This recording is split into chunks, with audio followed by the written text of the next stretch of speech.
Em filmes e séries, é super comum aparecer alguns deslizes no roteiro que acabaram passando batido. E com Naruto não foi diferente. Esse anime incrível também está cheio de incoerências que a maioria dos fãs nem chegaram a notar. Por isso, no vídeo de hoje, eu vou te mostrar alguns dos maiores furos de roteiro que provavelmente passaram despercebidos para você.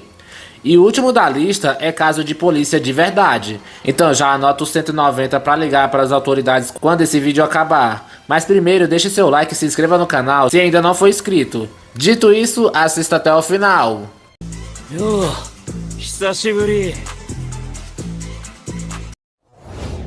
O furo que eu vou começar essa lista tá mais pra um deslize do que qualquer outra coisa. E aconteceu direto no mangá. Isso rola durante a história do Obito, bem naquela cena em que ele está conversando com a Rin e dizendo que vai se tornar o Hokage. Aí vem um detalhe curioso, quando ele aponta para os monumentos dos Hokages, dá pra ver claramente o rosto do Minato esculpido lá. Só que isso não faz nenhum sentido, né? Afinal, o Minato ainda nem era Hokage naquela época. Ele só assumiu esse cargo bem depois do acidente que esmagou o Obito com a pedra. Foi um errinho sutil, mas marcante, cometido pelo nosso querido Kishimoto. Não sei de nada, não sou... Mano... Esse furo aqui tem a ver com as habilidades de rastreamento no anime. Em vários momentos é dito que o Kakashi é um excelente ninja rastreador e que tem um olfato super apurado. Tanto que os animais que ele invoca são justamente cães farejadores, especializados em seguir o cheiro dos inimigos. Mas aí vem uma dúvida. Como é que ele não conseguiu identificar o cheiro do Obito naquele encontro?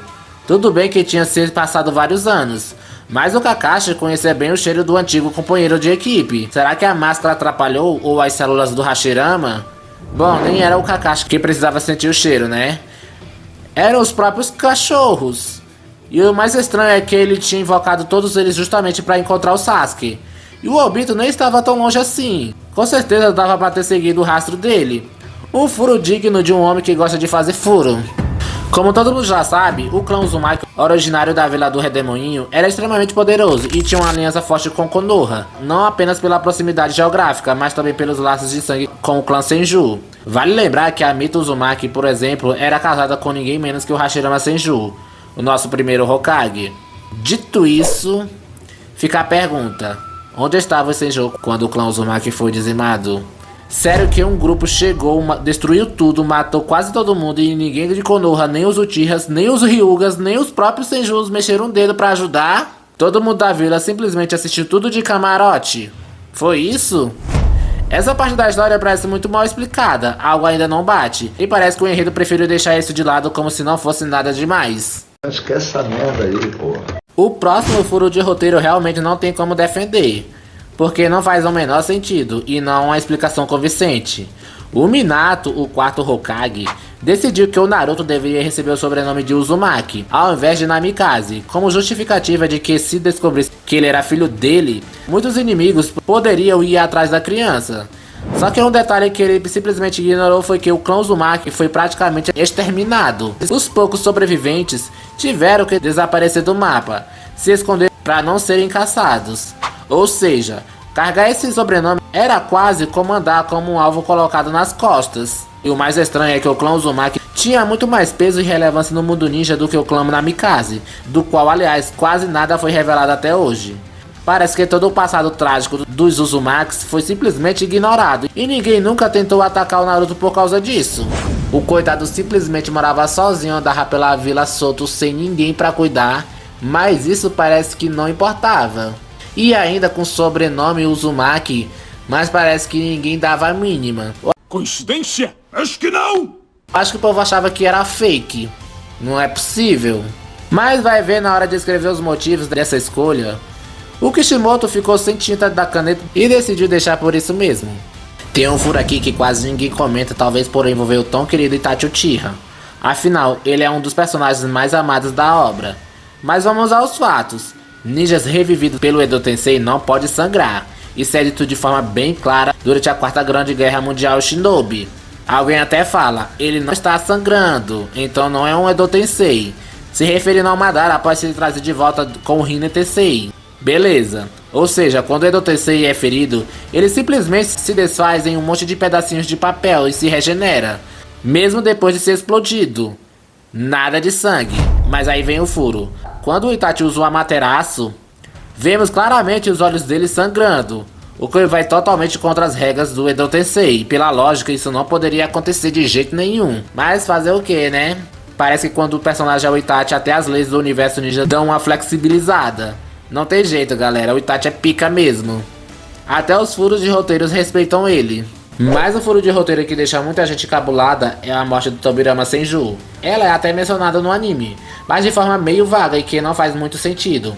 A história diz que Tobirama e sua equipe foram cercados por 20 inimigos durante uma missão, e que enfrentou Ginkaku e Kinkaku, lutando até a morte. Mas aí vem a incoerência, porque ele, que dominava os jutsus de teletransporte, não simplesmente tirou todo mundo dali, incluindo o terceiro Hokage que estava junto, ao invés de correr direto pra cima do inimigo e acabar morrendo. O furo aparece justamente aí. Estamos falando do segundo Hokage, um dos ninjas mais inteligentes e estratégicos que já foi nos apresentado, além de ser o criador de diversos jutsus lendários que mudaram o mundo shinobi. Então, por que ele não escolheu uma opção menos lógica? A impressão que dá é que ele morreu só porque o roteiro precisava seguir em frente, e não por uma decisão coerente com o personagem que era. Esse próximo furo realmente me deixa bem encucado. No anime é explicado que para se formar na academia ninja e conquistar a tão sonhada bandana, o aluno precisa passar em um teste de ninjutsu. Tanto que o Naruto acabou reprovando 2 vezes, por seus clones mal conseguirem ficar de pé. Pareciam mais gelatinas do que clones. Que porra é essa, hein? Mas aí vem a pergunta que não quer calar. Como é que o Rock Lee conseguiu se formar? Se foi dito claramente na história que ele era incapaz de usar qualquer tipo de ninjutsu ou genjutsu por causa de uma condição biológica, como ele passou numa prova que exige exatamente o que ele não consegue fazer? Me responde bem aí. Não. Essa é daquelas perguntas que nem o próprio Kishimoto parece saber explicar. Mano, esse furo aqui é caso de polícia sério. Todo mundo sabe que o Naruto cresceu sozinho e que o terceiro Hokage, o Hiruzen, dava uma mesada pra ele se virar, comprar comida e se manter. Mas aí vem a grande questão. Quem cuidou do Naruto quando ele ainda era um bebê? Não dava simplesmente para deixar um recém-nascido sozinho no apartamento. Alguém teve que trocar fraldas, dar leite, cuidar de doenças e tudo mais. E por que afinal o Hiruzen, que tanto dizia se importar, não acolheu o garoto em sua própria casa? Mano, eu fico imaginando o Naruto bebê, fazendo 1 ano, 2 anos, alguém cuidando dele. Quando ele realmente começou a caminhar, o Hiruzen só chegou e mandou: não, pode largar esse garoto sozinho aí nesse apartamento, não precisa mais cuidar dele não. Mano, não faz sentido. E quando a gente fala do Jiraiya então, muita gente idolatra ele como um grande mestre e herói, mas a verdade é que ele foi ainda mais escroto. Ele era o padrinho do Naruto e ainda assim não moveu um dedo pra cuidar do menino quando ele mais precisava. Sério. Eu não assumo esse BO. Ele simplesmente virou as costas, mesmo sendo o mestre do próprio pai do Naruto. Se pelo menos ele tivesse parado um momento de correr atrás daquela profecia maluca e prestado atenção no afilhado, talvez ele percebesse que o escolhido, que ele tanto procurava, estava bem na frente dele. Mas não, ele preferiu continuar sua vida errante, enchendo a cara e comendo puta pelo mundo afora. Esse furo aqui se encaixa perfeitamente com o anterior e é caso de polícia do mesmo jeito, como eu falei na intro, e que levanta uma dúvida ainda mais séria.